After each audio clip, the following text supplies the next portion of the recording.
लाहौर से हमारे तहसील रिपोर्टर अकबर अली की रिपोर्ट के मुताबिक मलिक मोहम्मद अफजल खोखर ने मांगा मंडी में तरक्याती मंसूबों का इफ्तिताह कर दिया।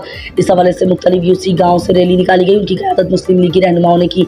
4 तमोली नंबर 2 से बहुत बड़ा जुलूस निकाला गया, जिसमें सैकड़ों की तादाद कारकुनान की शिरकत। इस जुलूस की क़यादत भट्टी बरादरान ने की, जिसमें मुस्लिम लीगी नून रहनुमाओं में सकीर अहमद भट्टी, हाजी जुल्फ़िकार भट्टी, खैरात भट्टी, बाबर भट्टी ने भी की। पाकिस्तान मुस्लिम लीग नून के रुकन कौमी असम्बली मलिक मोहम्मद अफजल खोखर और मेंबर पंजाब असम्बली मलिक अनस महमूद ने मांगा मंडी में 2 अरब के तरक्याती मंसूबों का इफ्तिताह कर दिया।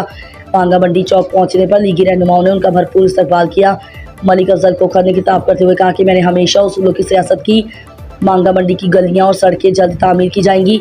हम वज़ीर आला पंजाब मरीम नवाज शरीफ का शुक्रिया अदा करते हैं, जिन्होंने तरक्याती कामों के लिए अरबों रुपए के फंड्स दिए।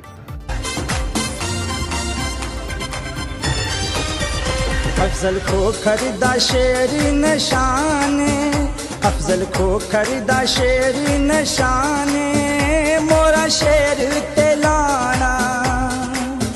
अफजल खोखर दा शेरी निशाने, मोरा शेर ते लाना।